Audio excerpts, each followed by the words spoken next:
Welcome to today's edition of What is True? A YouTube channel hosting debates about some of life's biggest mysteries and most important questions. The emphasis of these debates is on being completely fair to both sides, and on being very brief. I am your host, Russell Blake. Today's topic: is free will an illusion? It's a topic that has been debated for thousands of years, and there are lots of angles to it, so the first thing we are going to do is clarify what we mean by the question. We'll keep things simple. Here is what we are going to go with. If you rewind the tape of your life, could you have made any decisions that were different from the ones you made? Or is every decision that you make completely inevitable, based on genes, environment and brain chemistry? Determinists say that, all things being the same, you would make the same decision 1,000 times in a row, since decisions are based on brain states. They say that you don't ever actually have a choice, and that free will is an illusion. Free will defenders, on the other hand, say that free will is real, and is not an illusion. To debate the topic, we have here today, Arthur Smith and Janet Jones. Arthur argues that free will is just an illusion.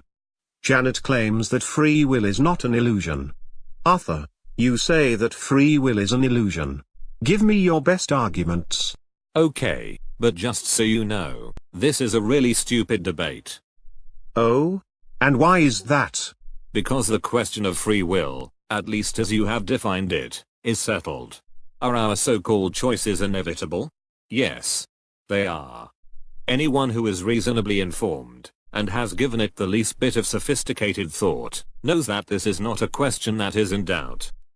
Nobody who studies these things, except maybe some religious fanatics, tries to defend the obsolete idea of free will, as you have defined it, anymore. Simply put, it is not intellectually defensible. Well, that's rather arrogant. Yeah, well, it's also the truth. Since this is easy, it won't take me long. I'll just briefly go over 4 arguments. First, brain scans show that our brains make a decision before we are aware of it. Second, everything has a physical cause. Nothing occurs without one. To argue that there is free will, is to argue that there is some action without a cause. Third, introspection shows, without any doubt whatsoever, that there is no such thing as free will. And fourth, split brain surgery definitively shows the ridiculousness of the idea of free will. First, brain scans show that our brains make a decision before we are consciously aware of it. Everything is going on under the hood, before and below our consciousness. It is simple input, output. Think about it this way. If you press 2 plus 2 on a calculator, you'll get 4, every time. If there is a software glitch in your calculator and you get 5, then you will get 5 every single time that the calculator has the exact same software glitch. And so it is with our brain and decisions. Whatever is the state of your brain, that is what determines your decision, meaning that a choice you made wasn't really a choice at all, but was inevitable. Brain imaging shows that this is the case, and it also shows that the brain always makes the decision before a person is aware of it. Up to 7 seconds before. Yes, 7 seconds. So it may seem like our conscious self is making a decision, but science shows that, in fact, the conscious self is always the last one to know. Second, everything has a physical cause. Nothing occurs without a cause. If you doubt that this is true when it comes to decisions, look at cases where, for instance, a person has no sexual attraction to children, and then he grows a tumor and an irresistible attraction to children appears. And then the tumor is removed, and the attraction completely disappears, but then the tumor grows back and so does the attraction. Most people will readily admit that the tumor is influencing, or even forcing, the behavior. It's a no-brainer, pardon the pun. Yes, everybody understands that brain chemistry can call the shots if someone has a brain tumor or mental illness. But what people often fail to realize is that the principle applies to everyone, not just to those who are unfortunate enough to have tumors or other serious brain issues. The cause of every decision is the state of a person's brain. The idea that some non-physical force can swoop in and hijack brain chemistry is completely unsupported. It's nonsense. Third, if you do a little bit of introspection, you can tell that there is no free will. After all, we do not choose our thoughts. We don't even know what we are going to think next. If you could choose what you will think next, that would mean that you thought your thought before you thought it. This shows that things like our thoughts and decisions may seem to be under our control but in fact, are not. Our awareness is the recipient of these things, not the cause of them. And fourth, split brain surgery definitively shows the ridiculousness of the idea of free will.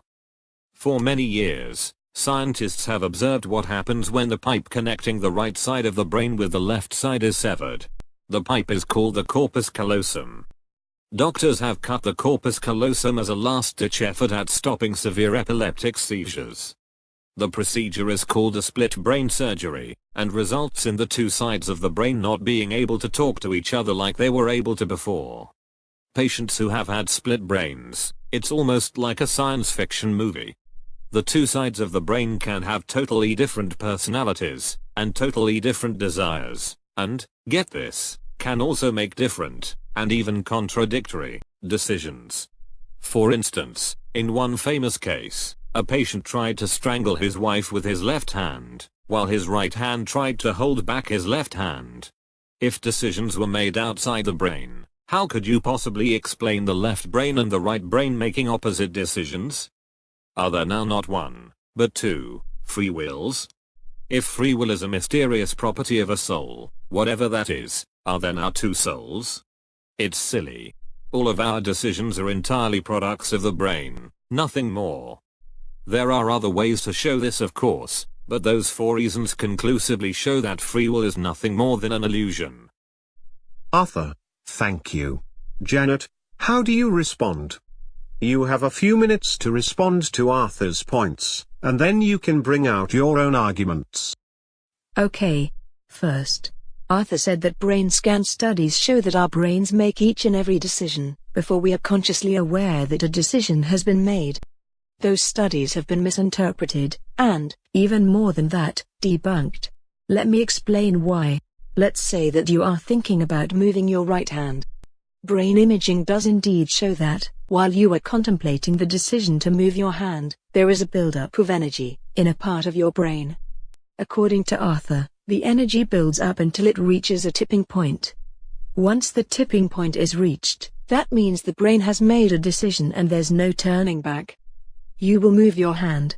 All this happens before you are consciously aware that you have made a decision to move your hand. Thus, the brain decides and you only become aware of it later.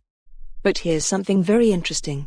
Sometimes, the brain reaches the tipping point, supposedly making the movement of the hand inevitable, but then the person makes the conscious decision to not move her hand. Again, this is after the brain has reached the tipping point. This would be impossible under Arthur's reading. If Arthur was right, once the tipping point is reached, it's game over, and you will move your hand. But this is not the case. Since you can veto the decision after the tipping point has been reached, this shows that the brain's automatic processes do not make a decision inevitable. Maybe the brain makes a recommendation, but you can choose whether to follow the recommendation or not. Thus, the brain imaging studies, which Arthur cites in support of his claim that all decisions are made under the hood by the brain, actually completely debunk his position. Let's talk about another defect in Arthur's theory. The idea that the brain crunches data and then produces a decision, and that's the end of the story, does not match our experience. If Arthur's theory was correct, then all our decisions would only take as much time as the subconscious brain needs to process things. And that is a very, very short amount of time. But we all know from experience that sometimes our decision-making takes more time than the neurons of the brain need, even when there is no change to the environment. For example, think about someone waking up and lying in bed, motionless and with eyes closed, debating whether to get up or sleep more. There is no new data coming in. And yet the decision is not instant. Since we often make decisions slowly, taking way more time than the brain needs, this shows that decisions are based on more than just the brain crunching data and spitting out an inevitable conclusion. And then there is Arthur's argument that everything has a physical cause. This argument displays a nice understanding of physics, at least the physics before 1927. That's when the uncertainty principle of quantum physics was derived. Under the uncertainty principle, it is impossible to predict all physical interactions, since randomness is built into our world and is impossible to avoid. Thus, again, Arthur, who says everything has a specific physical cause, is all wet.